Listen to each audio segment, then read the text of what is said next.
வணக்கம். இது தமிழ் குரலின் சிறப்பு நேர்காணல் இருக்கு. நம்மோடு இணைந்திருக்கிறவர் மரியாதைக்குரிய மூத்த பத்திரிகையாளர் மற்றும் அரசியல் திறனாய்வாளர் வழக்கறிஞர் முனைவர் ராஜேஷ் ஷியாம் அவர்கள். சார் வணக்கம் சார். வணக்கம். எப்படி இருக்கீங்க வளவன்? மிகச்சிறப்பா போயிட்டு இருக்கு சார். அரசியல்வாதிகள் கொஞ்சம் சைலண்ட் ஆகணும்னு தேர்தல் ஆணையம் சொல்லி இருக்கு. பட் சைலண்ட் ஆனாங்களான்னு தெரியல. அரசியல்வாதிகள் இல்லைங்க, கேண்டிடேட். அதாவது சைலன்ஸ் பீரியட் எதை டினோட் பண்ணுது அப்படின்னா அதோட இன்டென்ஷன் என்னன்னு நீங்க பார்க்கணும். இன்டென்ஷன் என்னன்னா வாக்காளர்களுக்கு சிந்திப்பதற்கான நேரம் கொடுக்கிறோம். மௌனமாக இருக்கும்போது வாக்காளர்கள் சிந்திப்பாங்கிறது இதான் அதோட கான்செப்ட். 1951 இருந்து இந்த கான்செப்ட் தான். இப்ப என்ன பிரச்சனை அப்படின்னா யாரா இருந்தாலும் மொபைல் போனை பார்க்காம வாக்காளர் இருக்க முடியாது. அப்போ மொபைல் போனை எப்படி நம்ம சைலண்ட் ஆக்குறது? அதுக்கான வழி நம்ம கிட்ட கிடையாது. வளர்ந்த ஜனநாயகம் எதுலையுமே கிடையாது. அதனால சைலன்ஸ் பீரியடுங்கிறது டோட்டலி சைலண்டா இருக்காது. அதுக்கு வாய்ப்பு இல்லை. எப்படி எடுத்துக்கிடலாம்னா கேண்டிடேட் கட்சி இவங்க கொஞ்சம் நெறிகளை எல்லாம் புரிந்து கொண்டு அவங்களாம் ஃபேரா நடந்துக்கிடணும். இவ்வளவுதான் நம்ம எடுத்துக்க முடியும். ஏன்னா இன்றைக்கும் காலையில செய்தித்தாள்கள்ல விளம்பரம், அதற்கு பிறகு பார்த்தா நாளைக்கும் வர்றதுக்கு தடை இல்லை. ப்ரீ அப்ரூவ்டு தாங்க, அது ப்ரீ சர்டிஃபைடுன்னு சொல்லுவாங்க. தேர்தல் ஆணையத்துல நம்ம எல்லா விளம்பரமுமே தேர்தல் ஆணையத்துல சப்மிட் பண்ணணுங்க. இப்ப நம்ம டிவிகள்ல விளம்பரம் பாக்குறோம் இல்லைங்களா? விளம்பரம் பாக்குற எல்லாத்தையுமே நம்ம தேர்தல் ஆணையத்துல முதலே கொடுத்து அவங்க கிட்ட அப்ரூவல் வாங்கினா தான் டிவியில போடவே முடியும். டிவியே அந்த சர்டிபிகேட் கேட்கும். நான் 2009 BJP campaign, Advani prime minister campaign, அப்ப அவங்களுக்கு வெப் பண்ணி கொடுத்துட்டு இருந்தேன். ஒரே நாடு இதழையும் வார இதழா மாத்தி வெப்பும் பண்ணி கொடுத்துட்டு இருந்தேன். அப்போ ஒவ்வொரு தடவையும் நம்ம இதை எடுத்துட்டு போய் வெப் கண்டென்ட் கிரியேட் பண்ணி கொடுப்போம். அப்பதான் வெப் எல்லாம் வருதுங்க. ஆக்சுவலா பிராக்டிகலா இன்டர்நெட்லாம் பெரிய அளவுக்கு பொலிட்டிஷியன்ஸ் பயன்படுத்துறது இல்லை. அது டெல்லி பாலிடிக்ஸ்ல அவங்க பயன்படுத்துறதுனால அப்படியே அதை தமிழ்நாட்டில் இங்க அப்ளை பண்ணாங்க. அப்ளை பண்ணும்போது வெப் கண்டென்ட் கிரியேட் பண்ணும்போது ஒவ்வொரு கிரியேஷனும் தேர்தல் ஆணையத்துக்கு போகும். எந்த கிரியேஷன் அப்படின்னா ஓட்டை நம்ம கேட்கிற கிரியேஷன், ஓட் சீக்கிங். அதே வெப்ல நீங்க இப்ப கிளிப்பிங்ஸ் நம்ம போடுறோம் பார்த்தீங்களா, அதெல்லாம் எந்த அப்ரூவலுக்கும் எப்போதுமே போகாது. தாமரைக்கு ஓட்டு போடுங்க, உதயசூரியனுக்கு ஓட்டு போடுங்கன்னு ஓட்டை கேன்வாஸ் பண்ற அந்த வகையான ஆடு போகும். தேர்தல் ஆணையம் அப்ரூவ் பண்ணி கொடுத்துரும். இப்ப அந்த ஆடு இன்னைக்கு ஓட தானே செய்யும். அது நீங்க எப்படி தடுப்பீங்க? நியூஸ் பேப்பர் ஆடும் அப்படிதான். 89 கேம்பெயின்ல நாங்க 234 தொகுதியிலும் கேண்டிடேட் போட்டு தேர்தல் நடத்தையெல்லாம் புரிய வைக்கணும் அப்படின்னு எல்லா விதமான ரூல்ஸ் எல்லாம் அப்சர்வ் பண்ணி எல்லா கூட்டத்திலையும் கலந்துக்கிடுவாங்க. 234 தொகுதியிலும் கேண்டிடேட் இருந்தாங்க. அப்போ இதெல்லாம் கிடையாது. நியூஸ் பேப்பர் ஆடு கொடுத்தோம். நான் ஒரு பத்திரிகை வச்சிருந்தேன். என் பத்திரிகையில விளம்பரம் போடுறதா இருந்தா கூட நீங்க பெர்மிஷன் வாங்கத்தான் செய்யணும். நம்ம சொந்த பத்திரிகையில நம்மளே சொந்தமா அமைப்பு வச்சு கேண்டிடேட் போட்டாலும் நீங்க வாங்க தான் செய்யணும். தேர்தல் அனுப்பின உடனே அவங்க உடனே அதுல அப்ஜெக்ஷனபிள் வேர்டு இருக்கான்னு மட்டும் தாங்க பார்ப்பாங்க. வேற மற்றபடி அதுல வேற ஒண்ணுமே இல்லை. அப்போ உடனே அப்ரூவ் பண்ணி கொடுத்துருவாங்க. அப்ரூவ் பண்ணி கொடுத்தது நம்ம இப்போ எங்க வசதிக்கு ஒரே ஒரு விளம்பரத்தை டிசைன் பண்ணி அதை தான் எல்லாத்துலயும் ஓட்டணும். இப்ப இவங்க வசதிக்கு விளம்பரங்கள் நிறைய மாத்திக்கிட்டே இருக்காங்க. ஒரு 10 டிசைன் இருக்கும், 25 டிசைன் இருக்கும். ஸோ ஒவ்வொரு தடவையும் தேர்தல் ஆணையத்துக்கு அப்ரூவலுக்கு போக வேண்டியது வரும். அதுக்குன்னே தனியா எல்லா கட்சியுமே டீம் வச்சிருக்கு. இதை பாக்குறதுக்கு ஒரு டீம் இருக்குங்க. அப்புறம் டெய்லி பிரஸ் மீட் கொடுக்கறதுக்கு ஒரு டீம் இருக்கு. டெய்லி எதிர்கட்சிகள் கிளப்புற கண்டென்ட்டை அதுக்கு கவுண்டர் பாயிண்ட் கிரியேட் பண்றதுக்கு ஒரு டீம் இருக்கு. ஒரு பெரிய ஒர்க்குங்க. சாதாரண விஷயம் கிடையாதுங்க தேர்தல்ங்கிறது. அதனாலதான் எனக்கு விஜய் மாதிரியானவர்களை பார்த்தா ரொம்ப வேடிக்கையா இருக்கு. இந்த எலெக்ஷன்ல ஏறத்தாழ அந்த கடைசி நாள்ல எல்லா தலைவர்களுமே வீடியோ ரிலீஸ் பண்ணிட்டாங்க. விஜய் அதை ஒரு பெர்ஃபார்மன்ஸாகவும் பண்ணியிருக்கிறாரு. விர்ச்சுவல் அந்த சைலன்ஸ் பீரியட்னு சொன்னாலும் கூட விர்ச்சுவல் கண்டென்ட்டுக்கு இடைவெளி இல்லாததா இருக்கு. எல்லா கட்சியும் அதுக்கு அடாப்ட் பண்ணிட்டாங்கன்னு பாக்குறீங்களா? அதை புரிஞ்சுக்கிட்டு அந்த வீச்சு இருக்குன்னு பாக்குறீங்களா சார்? விர்ச்சுவல் கண்டென்ட் நம்ம எந்த வகையிலும் தடை பண்ணவே முடியாதுங்க. இப்பவும் நம்ம டோர் டு டோர் நீங்க பண்ணலாமே. கேண்டிடேட்டை இப்பவுமே டோர் டு டோர் பண்ணலாமே. வீடு வீடா போய் கேட்கலாம். சைலன்ஸ் பீரியட் அது பிரேக் பண்ணாது. அப்ப சைலன்ஸ் பீரியடுங்கிறது என்ன அப்படின்னு புரிஞ்சுக்கிட்டதுக்கு அந்த இன்டென்ஷனை தான் நம்ம புரிஞ்சுக்கணும். இப்ப இயல்பாக விஜய் மாதிரியானவர்கள் இந்த தேர்தல் களத்துக்கு புதுசா இருப்பாங்க. அப்போ பூத்தோட செட்டப் அவங்க புரிஞ்சுக்க மாட்டாங்க. பூத் ஒர்க்லாம் இன்னைக்கே ஸ்டார்ட் ஆயிரும். பூத்தோட செட்டப்ல நீங்க பூத்துக்குள்ள ஒருத்தர் இருப்பார் பாத்தீங்களா, ஒரு கட்சியோட பிரதிநிதி. பெரும்பாலும் திமுகவும் அதிமுகவும் கூட்டணி கட்சி பிரதிநிதியை பூத்துக்குள்ள விடுறது இல்ல. ஒரு பூத் லெவல்ல கிரேட் 1 ஒருத்தர் இருப்பாரு. அவருக்கு ஒரு ரிலீவர் ஒருத்தரோ 2 பேரோ இருப்பாங்க. திமுகலையும் அதிமுகலையும். அதுக்கு பிறகு பூத்துக்கு வெளியில இருக்கிறவங்க தான். இப்ப அதுல டிஜிட்டல் அசிஸ்டன்ட் எல்லாம் கொண்டு வந்துட்டாங்க. அவங்களுக்கு எல்லாம் பயிற்சி நடந்துட்டு இருக்கு. டிஜிட்டலா எப்படி கொண்டு போகணும், அதாவது இப்ப சைலன்ட் ஸ்பிரிட்ல டிஜிட்டலா எப்படி கொண்டு போகணுங்கிறதுக்கெல்லாம் பயிற்சி இருக்கு. பெரிய அளவுக்கு இந்த ஸ்கோப் வைடன் ஆயிருக்குங்க. விஜயோட எலெக்ஷன் மிஷினரி இதை புரிஞ்சுக்கிட்டு செயல்படுறதுல அங்க கொஞ்சம் எக்ஸ்பீரியன்ஸ் பர்சன் பாத்தீங்கன்னா ஜானரகித அவர் அவங்க ஸ்ட்ராட்டஜிஸ்ட் இருக்காரு. அவரு வெல் எக்ஸ்பீரியன்ஸ் ஜானவரகிசாமி இருக்கிறாரு. வெல் எக்ஸ்பீரியன்ஸ் தான். அதை வந்து ஒரு தேர்தலோ 2 தேர்தலோ வேலை பார்த்திருக்கிறாரு. அவரோட அமைப்பு மூலமா எக்ஸ்பீரியன்ஸ் தான். ஆனா இது இவால்விங்கா இருக்கு. அதாவது போன தேர்தலில் இதுதான் மாடல் நம்ம பிக்ஸ் பண்ணிருப்போம்ல, அது இந்த தேர்தலில் ரொம்ப மாறிடுச்சுங்க. காரணம் வந்து ஏஐ, அதே மாதிரி வந்து சோசியல் மீடியாவோட ரீச். அப்போ புதுசா கத்துக்கிட்டு தான் எல்லாமே செய்யணும். அப்போ உதாரணமா நான் இப்போ உங்கள்கிட்ட இன்டர்வியூ கொடுக்குறேங்க.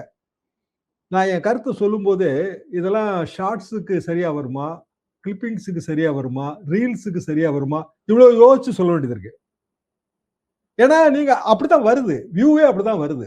வியூன்னு மட்டும் இல்ல, நம்ம ஒரு கருத்தை சொல்லணும், 25 நிமிஷம் தொடர்ந்து பேசி அதைத்தான் கேட்டுதான் ஒரு கருத்தை புரிஞ்சுக்கிடணும் ஆடியன்ஸ்னா யாருக்கும் அந்த பொறுமை இல்லை. 25 நிமிஷம் எப்படி கேட்பாங்க, 10 நிமிஷம் எப்படி கேட்பாங்க? 10 செகண்ட்ல உங்களால கருத்து சொல்ல முடியுமா? 1 செகண்ட்ல சொல்ல முடியுமா? 50 செகண்ட்ல சொல்ல முடியுமா? இப்படி இருக்கு இப்போ. அப்போ எத்தனையோ வருஷம் இதெல்லாம் பேசி பேசி அனுபவம் வாய்ந்த நாங்களுமே மாடர்னிட்டிக்கு தகுந்த மாதிரி தான் எங்க பேச்சையே மாற்ற வேண்டியது இருக்கு, பேச்சோட பாணியவே. இது வந்து இப்போ விஜய் கட்சியில இருக்கிற ஏற்கனவே அனுபவம் உள்ளவங்களுக்குமே இது புதுசா தான் இருக்கும். திமுக அதிமுகவுக்கான அட்வான்டேஜ் என்னன்னா, அவங்க தனியா வந்து அதுக்கான ஒரு அமைப்பை கிரியேட் பண்ணி தொடர்ந்து வந்து பயிற்சி கொடுத்துட்டே இருக்காங்க. எவ்வளவு பயிற்சிங்க, பூத் லெவல்ல என்னெல்லாம் பண்ணணுங்கிறதுக்கான மிகப்பெரிய பயிற்சி வந்து திமுக அதிமுகவும் கொடுக்குது. அந்த இடத்துல விஜய் மாதிரியானவர்கள் இந்த தேர்தலில் என்ன கத்துக்கிறாங்களோ அதுதான். பட் இளைஞர் சக்தி இருக்குல்ல, அதாவது அவங்க ரொம்ப ஆவேசமா போறாங்க, அவங்க வந்து ஆர்ப்பாட்டமா கொண்டாட்ட மனப்பான்மையோடு இருக்காங்க, அவங்களுக்கு இதெல்லாம் தெரியாதுங்க. விஜய் பார்க்க இவ்வளவு கூட்டம் வருது, நம்ம எல்லாரும் போறோம், அவர் ஜெயிச்சிருவாரு அப்படின்னு நினைக்கிறேன். இந்த பூத் லெவல் மேனேஜ்மெண்ட் அப்படிங்கிறது குறிப்பா கண்ணில் விளக்கெண்ணெய் ஊத்திக்கிட்டு நாள் முழுக்க தொடர்ந்து முடிச்சு சீல் பண்ணி கொண்டு போற வரைக்கும் மார்க் போல் நடத்துறதுக்கு முன்னாடி இருந்த பூத்தோட ஆக்சுவல் ஒர்க் ஆரம்பிக்குங்க. இன்னைக்கே வந்து ஆரம்பிச்சிடும். இப்ப இன்னைக்கே வந்து அந்த பூத்துல வந்து எந்த இடத்துல பொசிஷனிங் வருது, இப்போ ஏன்னா வெப்காஸ்டிங் நிறைய மாறிடுச்சுங்க. ஒரு காலத்துல இதெல்லாம் இல்லாம இருந்தேங்க. நான் வந்து இவிஎம் அந்த மேக்கோ என்னமோங்க 1 மாடல் நம்பர் 1 89 88லயோ அந்த டெமோ பார்த்ததுல இருந்து நான் இதை ஃபாலோ பண்றேன். டெல்லியில டெமோ அதை பார்த்துட்டு வந்து ஓ இதுதான் வந்து எலக்ட்ரானிக் ஓட்டிங் மிஷினா, இப்போ எத்தனையோ மாடல்ஸ் வந்துருச்சுன்றாங்க. எலக்ட்ரானிக் ஓட்டிங் மிஷினோட லே அவுட் இருக்கு இல்லைங்களா, அந்த இடத்துல தான் நம்ம சின்னத்தை நம்ம வந்து தேடணும். ஒரு வாக்காளருக்கு செகண்ட்ஸ்ல தான் டைம் கிடைக்கும் உள்ள போய் பதிவு பண்றதுக்கு. நீங்க அவர் பேரை செக் பண்ணி விரல்ல மை வைக்கிறதுல இருந்தெல்லாம் கணக்கு போடாதீங்க. பூத் ஏரியாக்குள்ள, போலிங் ஏரியாக்குள்ள அவர் நின்று பட்டன் அமுத்துறாரு பாத்தீங்களா, அந்த செகண்ட் எவ்வளவுன்னு பாருங்க. வேற வழி இல்லைங்க, அவ்வளவுதான் இருக்கும். அந்த செகண்ட்ஸுக்குள்ள அவர் வந்து எலக்ட்ரானிக் இவிஎம்மோட லே அவுட்ல இருந்து அவருக்கு பிடித்தமான சின்னத்தை அவர் தேர்ந்தெடுக்கணும். அது பெரும்பாலும் கஷ்டம். அதுக்கு தான் நம்ம என்ன பண்றோம் அப்படின்னா, வெளியில வந்து பெரிய போஸ்டர் மாதிரி ஒட்டியிருப்பாங்க. அந்த ஒட்டின இடத்துல வந்து நம்ம வேட்பாளர் 5வது இடத்துல இருக்காரு, 4வது இடத்துல இருக்காரு, அதை வந்து வெளியில பூத்துக்கு வெளியில ஸ்ட்ரீட்ல உட்கார்ந்துருக்காங்க பாத்தீங்களா, அவங்க வந்து சொல்லி அனுப்பணும் வாக்காளருக்கு. எவ்வளவு பெரிய வேலை யோசிச்சு பாருங்க நீங்க. சாதாரண வாக்காளருங்க, அவருக்கு வந்து போய் தேடிக்கிட்டெல்லாம் அவரால் போட முடியாது. நம்ம சின்னம், இந்த சின்னம் 5வது இடத்துல இருக்கு, அழுத்து. அப்பவும் அவர் தான் 5வது இடத்தை கண்டுபிடிக்கணும். ஆனா அதை நம்ம கைடு பண்ணி விடணும். எத்தனை நம்பர் பஸ்ல ஏறினா மெரினா பீச்சுக்கு போகுங்கிற கதைங்க இது. அந்த பயிற்சி, கள பயிற்சிங்கிறது ரொம்ப கடினங்க. புது கட்சிகள்லாம் ரொம்ப கடினம். சில இடங்கள்ல ஊர்ல இருந்தா வர வைக்கிறதுக்கு வண்டி டிக்கெட் போடுற அளவுக்கு எக்ஸ்பீரியன்ஸான கட்சிகள் வேலை பார்த்துட்டு இருக்காங்க. இடைத்தேர்தல் எப்போதுமே ஊர்களில் வந்து நம்ம வாக்காளர்கள் இருப்பாங்களா, நம்ம தொகுதி வாக்காளர்கள், அவங்களுக்கு 2-1 கொடுத்து வரவழைக்கிறது தான். அப்படிதான் அங்க 85% 90% ஆகும். இப்போ இந்த தடவை நம்ம என்ன பார்க்கணும்னா, சிட்டியோட வாக்குப்பதிவு எத்தனை சதவீதம் கூடுது, அது எப்போதுமே புவரா இருக்கும். ஏன்னா நிறைய பேர் வெளியில போயிடுவாங்க, ஊரை விட்டு போயிடுவாங்க. அப்புறம் வந்து சரியான அப்டேஷன் இருக்காது ஓட்டர் லிஸ்ட்ல. இந்த தடவை எஸ்ஐஆர்ல பெரிய அளவுக்கு நான் அப்டேட் பண்ணியிருக்கோம், பியூரிஃபை பண்ணியிருக்கோம்னு கிளைம் பண்றாங்க. அப்படின்னா சிட்டிக்கு குறைஞ்சபட்சம் 75% ஓட்டுப்பதிவு நடக்கணும். வெளியூர் ஏற்கனவே 70க்கு மேலதான் இருக்கும்.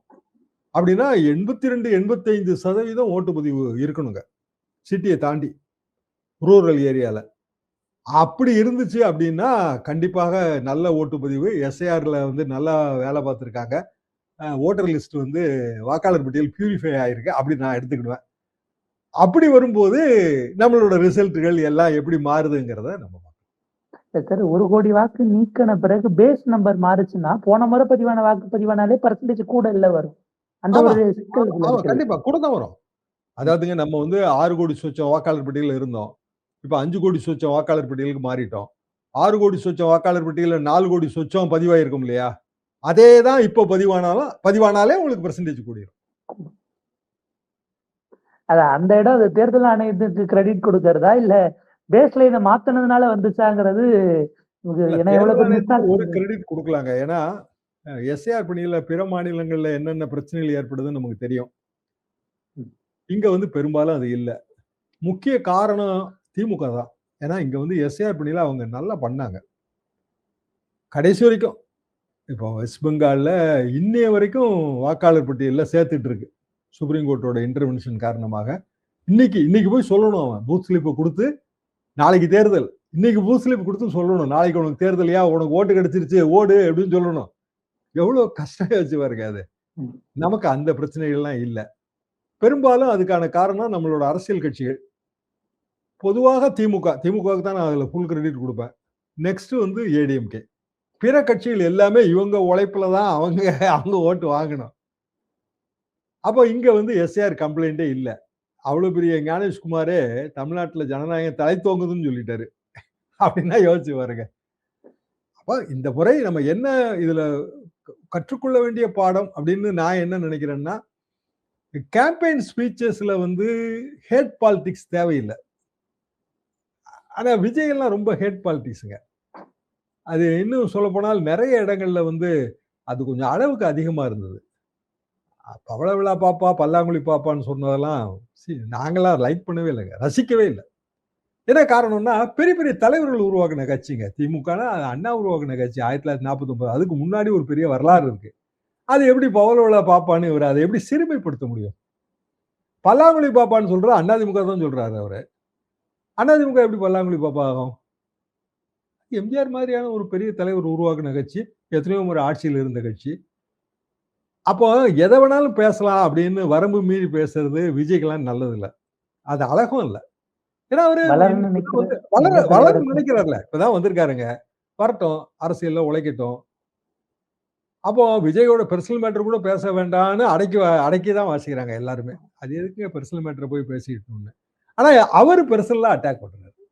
கட்சியிலேயே அட்டாக் பண்றாரு. உனக்கு நிஜமா சரி. ஏன்னா இந்த முறை அது தனி மனித தாக்குதல், மறைந்த தலைவர்கள் மீதான விமர்சனம் இதெல்லாம் இல்லன்னா, இன்னும் கொஞ்சம் அந்த நாய்ஸ் குறைச்சலா இருந்திருக்கும். கொஞ்சம் ப்ரோஆக்டிவா இருந்திருக்கும். கட்சிய பிடிக்கலையா? கட்சியோட செயல் திட்டங்கள நீங்க விமர்சனம் பண்ணுங்க. முதலமைச்சரோட ஆட்சியில இது சரியில்லைன்னு விமர்சனம் பண்ணுங்க. அதை யாருமே தவறுன்னு சொல்ல மாட்டாங்க. ஒட்டுமொத்த திமுக கட்சிய ஆட்சி வந்து காலமும் திமுக எப்படிங்க தீய சக்தி ஆகும்? எம்ஜிஆரே சொன்னது இல்லைங்க. கலைஞருக்கும் எம்ஜிஆருக்கும் வந்து பெர்சனாலிட்டி கிளாஷ்ங்க. பெரிய தலைவர்கள், ரொம்ப பெரிய தலைவர்கள். அந்த காலத்துல இருந்து நாங்க வரோம். 2 பேருக்கு இடையில எத்தனையோ காரணங்களால வந்து அவங்களுக்கு மனப்பிரிவு வந்துச்சு. அது வந்து கடைசியில வெடிச்சு வந்துருச்சு. 71 தேர்தல் வரைக்கும் தமிழ்நாட்டோட கிறிஸ் கிராஸா டூர் பண்ணது 2 பேரும் தானங்க. கலைஞரும் எம்ஜிஆரும் தான் 71 தேர்தல் வரைக்கும் டூர் பண்ணாங்க. 72ல வந்து மனஸ்தாபங்கள், பல மனஸ்தாபங்கள்ங்க. அப்போ மிக இயல்பாக அதுக்கு மேல வந்து அது ஒரு கட்சியா இருக்க முடியாதுங்கிற நிலைமை வரும்போது தான் அவர் வெளியில வராரு. அவர் எப்படி பல்லாங்குழி பாப்பா ஆவாரு? பல்லாங்குழி பாப்பா எதுக்கு நீங்க கொள்கை தலைவர்ன்னு சொல்றீங்க அப்போ? அப்போ பாப்பாவ கொள்கை தலைவரா ஏத்துக்கொள்ளக்கூடிய அளவுக்கு தான் உங்க கட்சி இருக்கா? பாப்பாக்களுக்கு அப்பீல் பண்ணி ஓட்டு வாங்குற இடத்துல தான் அது ஸ்ட்ராட்டஜி இருக்கும்போது அப்படிதான் அதுல இருக்கு. பாப்பாக்கள் போய் வீட்ல எல்லாம் சொல்லணும். விஜய் மாமாக்கு ஓட்டு போடுங்க. விஜய் எங்களுக்கு ஓட்டு போடுங்கன்னு சொல்லணும். அவரே தான் சொல்றாரு அத. அப்ப இவருக்கு எப்படி யாரு கைடு பண்றாங்க என்னன்னு புரியல. சரி ஒருத்தருக்கு வந்து ஒரு கரிஸ்மா இருக்குங்க. ரைட்டு வர்றாரு. கூட்டம்லாம் வருது. எல்லாம் சரிதான். ஆனா அந்த கூட்டம் திரட்டிட்டு வர்ற இடங்கள்லயும் நெறைய கோளாறுகள் இருக்கு. நெறைய பேர் ஆடுறாங்க இல்லைங்களா? விஜய் கூட்டத்துல. அவங்க மோஸ்ட்லி ஆடல், பாடல் நிகழ்ச்சிகள்ல ஆடுற கலைஞர்கள். நான் காரைக்குடிக்கு ஃபோன் பண்ணி கேட்டேன். எப்படி நம்ம பக்கங்கள்ல இருந்து இவ்வளவு கூட்டம் வருதுன்னு. இல்லங்க எல்லாம் பக்கத்து ஊர்கள்ல இருந்து ஆடல், பாடல் நிகழ்ச்சிக்கு நடன கலைஞர்கள் போறாங்க. அவங்கள நாங்க எம்ப்ளாய் பண்ணிக்கிறோம் அப்படின்றாங்க. அப்போ தொடர்ந்து இவங்க ஆடும்போது, இல்ல தொடர்ந்து அந்த ஒரு வைப காட்டும்போது, மத்தவங்க என்ன நினைக்கிறாங்கன்னா, ஓ! இவ்வளவு வைபோட இருக்கா, நம்ம போணும். சித்திரை திருவிழா நடக்குதுங்க. அழகர் வேஷம் போட்டுட்டு பிள்ளைகள், குழந்தைகள் வரும். மீனாட்சி வேஷம் போட்டுட்டு குழந்தைகள் வரும். அத பார்க்கும்போது நம்மளும் திருவிழா பார்க்கலாமான்னு தோணும். தோணுமா? தோணாதா? கண்டிப்பா. நீங்க அத ஃபோன்ல தான் பார்க்குறீங்க. ம். சரி, அவர் ஒரு பிஎஸ்ஏங்க. Big screen actor. அவரு இப்போ எஸ்எஸ்ஏவா மாறிட்டாரு. Small screen ஆக்டரா மாறிட்டாரு. ஏன்னா மொபைல்ல தான் பார்க்குறோம். அப்போ பிஎஸ்ஏல இருந்து எஸ்எஸ்ஏ ஆயிருக்காரு விஜய். அதானே? ம். அப்ப அவரோட கேம்பெயின நீங்க இப்படி பிளான் பண்ணீங்கன்னு வைங்க. ஆட்டம், பாட்டம், கொண்டாட்டத்தோட ஒரு பெரிய வைபோட இருக்கிற ஒரு கேம்பெயின். அதுக்கு வந்து நீங்க பணம் குடுத்து ஸ்மால் ஸ்கிரீன் ஆக்டர்ஸ் இல்ல கிராமங்கள்ல ஆடல், பாடல் நிகழ்ச்சி நடத்துறவங்கள நீங்க கூட்டு வரீங்க. முதல்ல ஆரம்பம் பூரா அப்படித்தான் பண்ணியிருக்காங்க. பண்ணாங்க. அது நல்லாவே தெரியும். அப்போ இயல்பாக என்ன நினைக்கிறாங்க? நம்ம போலாம். நல்லா இருக்கும். பார்க்க நல்லா இருக்கும். ஜல்லிக்கட்டு போராட்டத்துல மெரினா பீச்ல கூடுன கூட்டத்துல பெரும்பகுதி கூட்டம் அப்படி கொண்டாட்ட மனப்பான்மையோட வந்தவங்க தான். நான் அப்போ புதிய தலைமுறை நிகழ்ச்சி பண்ணிட்டு இருந்தேங்க அப்போ. திடீர்னு பார்த்தீங்கன்னா, பல லட்சக்கணக்கான பேரு மெரினா கடற்கரையில இருப்பாங்க. ஜல்லிக்கட்டோட கான்செப்ட் என்னன்னு கேட்டீங்கன்னா, யாருக்குமே தெரியாது. இத நான் வந்து பெர்சனலா அனுபவிச்சேன். எப்படின்னா, 1974ல சென்னையில நாங்க ஜல்லிக்கட்டு நடத்துனோங்க. ம். சென்னையில யாருக்குமே தெரியாது இப்போ. அன்னைக்கு வந்து ஒரு நண்பர் அவர் ஆல் இந்தியா ரேடியோ அவர்ட்ட அவர் மெசேஜ் குடுத்தப்ப நான் அந்த பழைய நிகழ்ச்சி சொன்னேன். அப்போ துகிலி சுப்ரமணியம்னு ஒரு பெரிய ஆல் இந்தியா ரேடியோல பெரிய ஆளுங்க அவரு. இப்ப இல்ல. அவரும் நானும் அந்த நிகழ்ச்சிய லைவ் பண்றோம். 1974 கலைஞர் முதலமைச்சர். ஹெலிகாப்டர்ல வந்து பூ போடுறாரு. நேரு ஸ்டேடியத்துல தான் நிகழ்ச்சிங்க. ஜல்லிக்கட்டு நிகழ்ச்சி. இதுக்கு வந்து ஜல்லிக்கட்டு ஸ்பெஷல்னு ஒரு ட்ரெயின். அந்த ட்ரெயின்ல அலங்காநல்லூர்ல இருந்து ஜட்ஜஸ், காளைகள், மாடு பிடிக்கிற வீரர்கள். ஜல்லிக்கட்டு வார்டுன்னு ஒரு வார்டு ஜிஹெச்ல. அதாவது காயம் பட்டா உடனடியாக இது பண்றதுக்கு. தமிழ்நாடு சுற்றுலா வளர்ச்சித்துறையோட நான் வேலை பார்த்த நிறுவனமும் சேர்ந்து இத நடத்துது. அத நாங்க 73ல மதுரையில ஸ்பான்சர் பண்ணோம். ம். சக்சஸ் ஆச்சு. அப்ப மெட்ராஸ்ல நடத்தலான்னு அப்போ ஆசை தம்பின்னு அவர்தாங்க திமுகல பெரிய ம். ஸ்டால்வர்ட். அவர்தான் சுற்றுலா வளர்ச்சி கழக தலைவர். ஏவிபி ஆசிட் இல்லையா? ஆமா. ஏஏவிபி ஆசை தம்பின்னு ஏவிபி. நினைக்கிறேங்க. இல்ல ஏவிபியா? ம். ஆசை தம்பி. ஏவிபின்னு நினைக்கிறேன். ம். அவரு வந்து சஜெஸ்ட் பண்ணாரு. அது மேனேஜ்மெண்ட் ஒத்துக்கிடுச்சு. அப்புறம் என்ன பண்ணலான்னு முடிவு பண்ணோனே, இதெல்லாம் பண்ணி ஒரு 6 மாசம் வேலைங்க. 6 மாசம் அந்த கேம்பெயின் பிளான் பண்ணி மெட்ராஸ்ல வந்து ஜல்லிக்கட்டு நடத்துனோம். பயங்கர கூட்டம், பயங்கர வைபு. என்னன்னா, அந்த பிள்ளைகள்லாம் வருதுங்க. ஆனா ஃபெயிலியர் ஆயிடுச்சு. ஏன்னா, அவங்க மனசுல வச்சிருந்த ஜல்லிக்கட்டு என்னன்னா, மாட அவுத்து விடுவாங்க. இவங்கலாம் பாஞ்சு போய் கொம்ப புடிச்சு அடக்குவாங்கன்னு அவங்க நெனச்சுட்டாங்க. பார்க்க வந்த பெண்கள், கல்லூரி பெண்கள். அதனால மாட பிடிக்கிறதுன்னா அப்புறம் என்ன அர்த்தம்? ம். தாய்க்கு பின் தாரம் படத்துல எம்ஜிஆர் மாட பிடிக்கிற மாரி பிடிக்கணும். இவன் என்னடா மாட்டுக்கு பின்னாடி ஓடி போய் திமில புடிச்சுட்டு தொங்குறான் அப்டின்னோனே அவங்களுக்கு அவுட் ஆயிடுச்சு. 2 டேஸ். ஃபர்ஸ்ட் டே கூட்டம் அள்ளி எடுக்குது. செகண்ட் டே ஆளே இல்ல. Failure program. அதோட அது சென்னையில் ஜல்லிக்கட்டுங்கிறதுக்கு முற்றுப்புள்ளி வச்சுட்டாங்க. எதுக்காக நான் சொல்றேன்னா, கான்செப்ட்ட நம்ம சரியா கொண்டு போய் சேர்க்கல இளைஞர்கள்ட்ட. ஜல்லிக்கட்டுனா இதுதான். மாட புடிச்சுட்டு ஓடணும். மாட வந்து குறிப்பிட்ட டிஸ்டன்ஸ்ல அடக்கணும். இது ஏறு தழுவுதல். அத சொல்லி கூட்டிட்டு வந்திருக்கணும். இன்ஸ்டெட் வந்தவங்ககிட்ட நாங்க வந்து ஏஐஆர் மூலமா சொன்னோம். நானும் துகிலியும். ஏறு தழுவுதல்னா என்ன? இது எப்படி வந்து பண்டைய இலக்கியங்கள்ல வருது? அது அவங்களுக்கு எப்படி போய் சேரும்? கிராண்ட் ஃபெயிலியர்ங்க. இவ்வளோ பெரிய ஏற்பாட்டுக்கு ட்ரெயின் ஜல்லிக்கட்டு ட்ரெயின் விட்டு, மாட கொண்டு வந்து, திருப்பி அவங்களெல்லாம் அனுப்பி வச்சு, 6 மாசம் வேல பார்த்து, ஃபெயிலியர் ப்ராஜெக்ட். விஜயோட ப்ராஜெக்ட்டும் ஃபெயிலியர் ப்ராஜெக்ட் அது. வேணா நீங்க பாருங்க. அந்த டோட்டல் வைபு இது எல்லாமே இளைஞர்கள் ஏமாற்றம் அடைவாங்க. அவங்க என்ன நினைக்கிறாங்கன்னா, அடுத்த சிஎம் விஜய் தாங்க. ஏகப்பட்ட சீட்ல ஜெயிச்சுருவாங்க. என்னன்னா, நீங்க ஒரு வைபையும் அப்படியான அ ஒரு தவறான பிம்பத்தையும் கட்டமைக்கிறீங்க. இன்ஸ்டெட் வந்து நீங்க பார்ட்டி பில்டிங் பண்ணியிருந்தீங்கன்னு வைங்க. நீங்க ஸ்டேட்மெண்ட் ஆஃப் அரைவல் குடுத்துட்டீங்க விக்கிரவாண்டியில. நான் வந்துட்டேன்யா அப்படின்னு. வந்துட்டீங்க. ரைட் வாங்க வெல்கம். என்ன பண்ணுவீங்க அடுத்தாப்புல? எல்லா கான்ஸ்டிட்யூன்சிக்கு போவேன். ஒவ்வொரு கான்ஸ்டிட்யூன்சில உள்ள குறைகளை எல்லாம் சொல்லுங்க. எங்க ஆட்கள வச்சு நான் உரிய அதிகாரிகள்ட்ட எடுத்துட்டு போய் நிவர்த்தி பண்ணுவேன். அப்படியான ஒரு களப்பணி என்ன பண்ணியிருக்காங்க? விஜய்க்கு ஓட்டு போட சொல்லுங்க. அங்கிளுக்கு ஓட்டு போட சொல்லுங்க. சித்தப்பாக்கு ஓட்டு போட சொல்லுங்க. மாமாக்கு ஓட்டு போட சொல்லுங்க. மத்ததெல்லாம் பவள விழா பாப்பா, பல்லாங்குழி பாப்பா. இத தாண்டி வேற என்ன இருக்கு அதுல? அப்பதான் நான் நினைச்சேன். சரி சென்னையில் ஜல்லிக்கட்டு மாரி தான் இது. ஒரு விரிவான உரையாடல் உங்க நேரத்துக்கு பதில்களுக்கு மட்டும் நன்றி சார்.